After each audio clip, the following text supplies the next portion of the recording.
untuk bisa memberikan peran dan kontribusi 136 desa di 12 kecamatan se-Kabupaten Pati, Jawa Tengah hingga Minggu 18 Januari 2026. Terkait bencana yang terjadi ini, pemerintah Kabupaten Pati menetapkan status tanggap darurat bencana yang berlaku sejak 10 Januari 2026 lalu. Dari data yang terhimpun hingga 18 Januari, sebanyak 61.606 warga terdampak. 2 korban jiwa, 20.194 rumah terendam banjir, dan 130 fasilitas umum terdampak.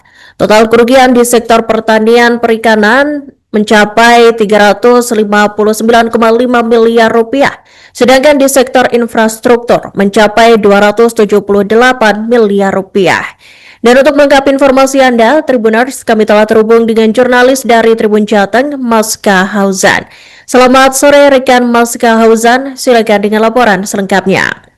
Baik, selamat sore rekan Iraka dan juga Tribuners. Saya laporkan dari Pati, Jawa Tengah, bahwa hingga hari ini, Senin tanggal 19 Januari 2026, banjir masih melanda belasan kecamatan di Kabupaten Pati dan ratusan desa di dalamnya. Dan untuk diketahui, atas bencana hidrometeorologi yaitu banjir dan tanah longsor yang terjadi di Kabupaten Pati sejak hari Jumat 9 Januari lalu, pemerintah Kabupaten Pati telah menetapkan status tanggap darurat bencana yang berlaku sejak 10 Januari 2026 hingga 23 Januari 2026. Dan memang saat ini di banyak desa di Kabupaten Pati, ketinggian air masih dalam kondisi membahayakan, termasuk dari di desa Kedung Pancing dan Sinirejo di Kecamatan Juwana, bahkan ketinggian air di wilayah permukiman bisa mencapai lebih dari 1 meter hingga setinggi leher orang dewasa.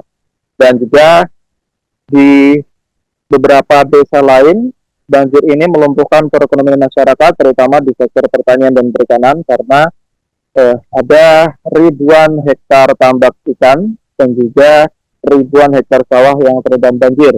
Di sektor pertanian sendiri ada 7.355 hektar sawah yang terendam banjir, sehingga asumsi kerugian yang dialami petani secara kolektif mencapai 301 miliar rupiah. Adapun di sektor perikanan budidaya ada 1.371 hektar tambak yang terendam banjir dengan asumsi kerugian mencapai 54 miliar rupiah. Lebih spesifik lagi di sektor pertanian ada 66 hektar lahan pertanian bawang merah yang seluruhnya dipastikan gagal panen karena banjir dengan asumsi kerugian mencapai 4,5 miliar rupiah. Kerugian dengan nominal besar juga terjadi di sektor infrastruktur akibat adanya kerusakan jalan, jembatan, dan juga talud sungai, juga tanggul yang jebol. Dengan total kerugian di sektor infrastruktur mencapai 278 miliar rupiah. Sehingga total keseluruhan kerugian akibat banjir yang terjadi di Pati kali ini, menurut laporan dari Bupati Pati Sudowo, di sektor perikanan dan infrastruktur kerugian mencapai 637,5 miliar rupiah. Dan untuk menangani banjir di Kabupaten Pati ini, pihak pemerintah daerah sudah berkoordinasi dengan pemerintah provinsi maupun pemerintah pusat untuk melakukan penanganan baik jangka pendek maupun jangka panjang. Untuk penanganan jangka pendek diprioritaskan pada pemenuhan kebutuhan pangan bagi korban banjir, terutama yang berada di titik-titik pengungsian. Adapun untuk penanganan jangka panjang, pemerintah Kabupaten Pati antara lain berkoordinasi dengan pemerintah pusat melalui BBWS atau Balai Besar Wilayah Sungai untuk melakukan normalisasi Sungai Juwana atau Sungai Silugonggo. Karena memang banjir di Kabupaten Pati ini selain dipicu oleh cuaca ekstrim juga karena adanya pendangkalan di Sungai Silugonggo, sehingga air sungai melimpas hingga merendam wilayah permukiman, bahkan juga jalur-jalur transportasi yang sifatnya vital. Dalam hal ini, pemerintah berharap pemerintah pusat bisa segera melakukan normalisasi sungai tersebut dan juga membuat kanal khusus atau shortcut agar permasalahan banjir yang bersumber dari luapan Sungai Silugonggo bisa segera teratasi secara permanen. Demikian rekan Iraka, kami laporkan dari Pati, Jawa Tengah, kembali ke studio. status tanggap darurat bencana yang kami tetapkan pada tanggal 9 Januari 2026 hingga tanggal 23 Januari 2026, jadi berlaku selama 14 hari. Bencana ini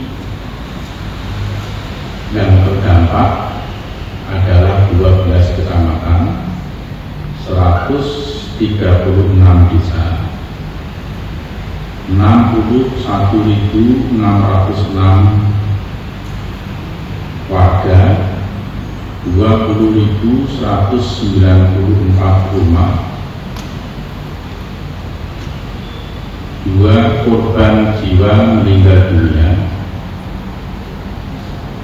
130 fasilitas umum, kemudian yang lahan persawahan yang terdampak 7.355 hektar dengan kerugian diperkirakan sekitar 301 miliar,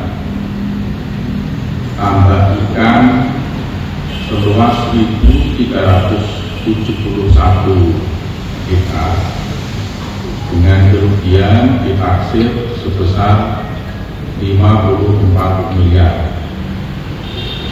Kerugian di bidang infrastruktur ini mohon maaf, bawang merah juga, bawang merah seluas kurang lebih 66 hektar, kerugiannya diperkirakan 4,5 miliar.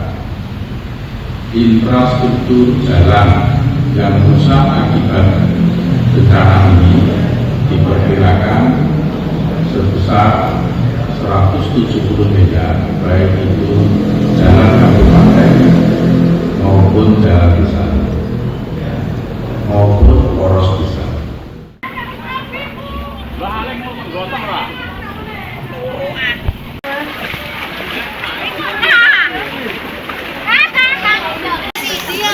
Oh iya.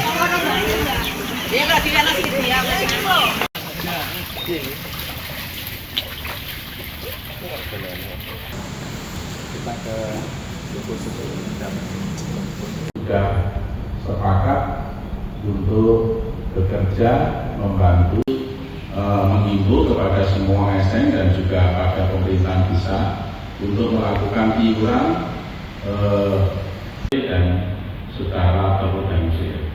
Semua sektor nanti akan kami minta. Download Tribun X sekarang, menghadirkan lokal menjadi Indonesia.